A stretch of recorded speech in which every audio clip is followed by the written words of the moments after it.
कक्षा 12 के प्यारे बच्चों, आज हम हिंदी पढ़ा रहे हैं। कक्षा 12 पाठ का नाम है कैकेयी का अनुताप। कैकेयी का दुख, अनुताप में होता है दुख। दुख का मतलब ये होता है कि कैकेयी ने अपने पुत्र भरत के लिए 14 वर्ष की राजगद्दी और राम को 14 वर्ष के लिए जो वनवास भेज दिया है, उसके लिए कैकेयी के मन में बड़ा दुख, क्योंकि श्री रामचंद्र जी को कैकेयी अत्यधिक प्यार करते थे। उसी को कवि ने अपने कविता के माध्यम से प्रस्तुत किया है। कल बताया कि उसके आगे देखिए, हे भरत भद्र कहो अभिषिक्त अपना सब सजग हो गए भंग हुआ जब भरत भद्र, हे अच्छे श्री रामचंद्र जी ने बोलना प्रारंभ किया। पहले तो प्रसंग समझ लो, संदर्भ प्रसंग व्याख्या। संदर्भ प्रश्न पद्यांश हमारे पाठ्य पुस्तक काव्यांजलि के कैकेयी अनुताप नामक शीर्षक से अवतरित है। इसके कवि मैथिली शरण गुप्त जी। प्रसंग में डालेंगे किस चीज का वर्णन किया गया है, तो इसमें श्री रामचंद्र जी के द्वारा पूछे गए प्रश्नों का उत्तर भरत दे रहे हैं, इसका वर्णन किया गया है। व्याख्या मैथिली शरण गुप्त कहते हैं, पहले मेरी डाली समझ लो। अभिषिक्त का मतलब होता है मनोकामना। श्री रामचंद्र जी भरत से पूछते हैं कि हे मेरे अच्छे भाई भरत, अब बताओ आपकी क्या मनोकामना है। एक तरह से देखा जाए तो भरत के ऊपर व्यंग भी किया गया है, और दूसरे तरफ श्री रामचंद्र जी के द्वारा भरत का कुशल क्षेम पूछा जा रहा है। तो श्री रामचंद्र जी कहते हैं कि हे अच्छे मेरे भरत भाई, बताओ अब तुम्हारी क्या मनोकामना है। सब सजग हो गए, भक्त हुआ जब सपना।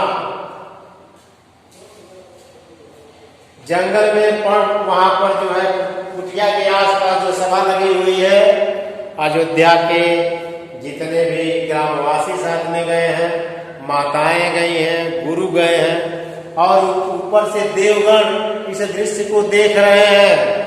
उनके मन में ये सभी लोग सतर्क हो गए, सजग हो गए, सतर्क हो गए। भंग हुआ जो सपना, उनका सपना जो स्वप्न है टूट गया, क्योंकि श्री रामचंद्र जी बोलना आरंभ किए हैं। इन लोगों के मन में संदेह है कि श्री रामचंद्र जी भरत के प्रति कोई अनर्थ न करे, क्योंकि देवताओं के लिए, अयोध्या वासियों के लिए भरत भी उतना ही प्यारे। सब सजग हुए, सभी लोग सतर्क हो गए, जैसे उनकी निद्रा भंग हो गई हो। हे आज रहा क्या भरत अभिषिक्त अपना।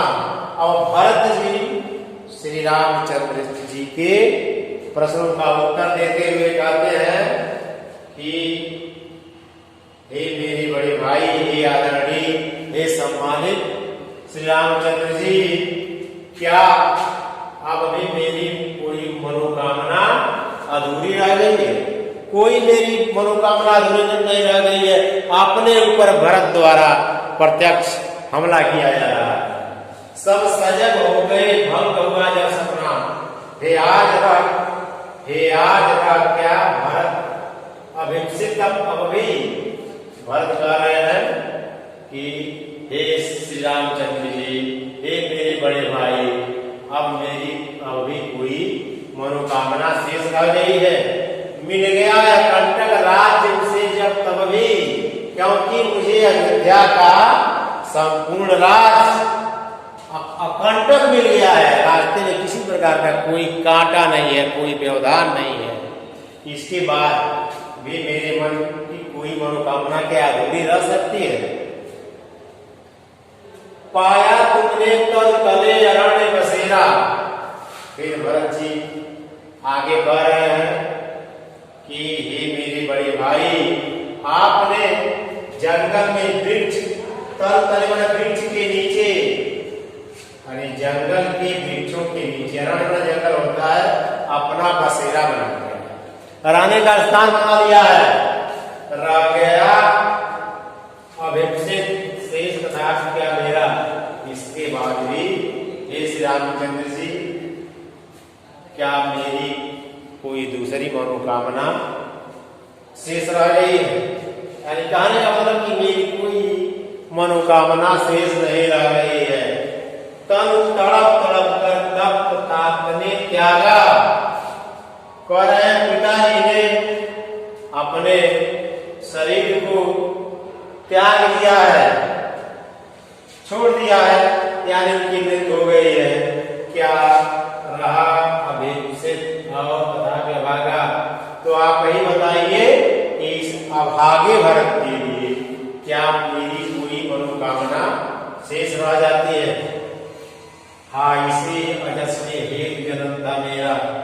अपने को धिक्कारते हुए भरत जी कहते हैं कि इसी अपजस को प्राप्त करने के लिए ये माता ने मुझे जन्म दिया था, मेरा जन्म हुआ था कि मैं इस अपजस को प्राप्त निज जननी के हाथ बनता मेरा।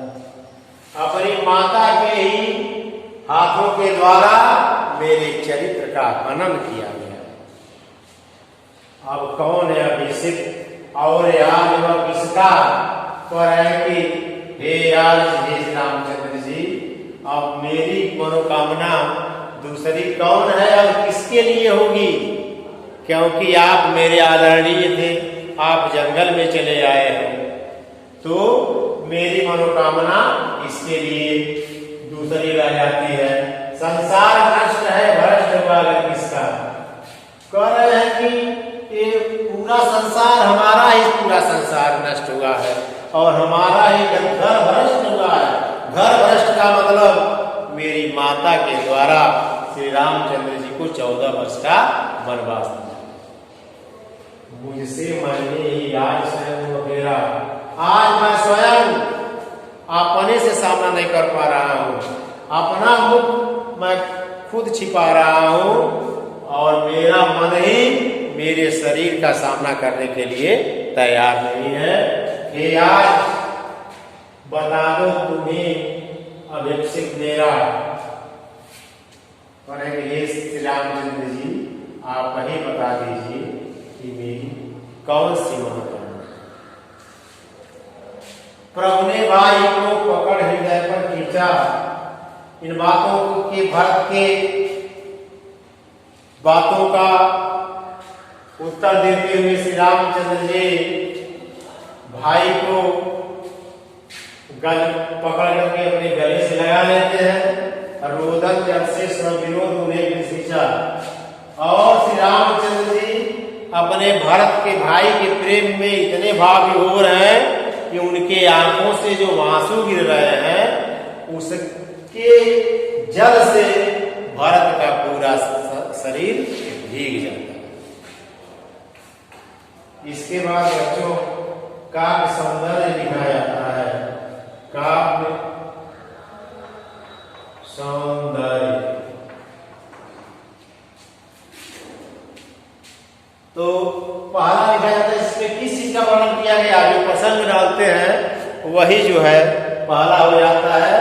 इसमें भरत और श्री रामचंद्र जी के वार्तालाप का वर्णन किया गया।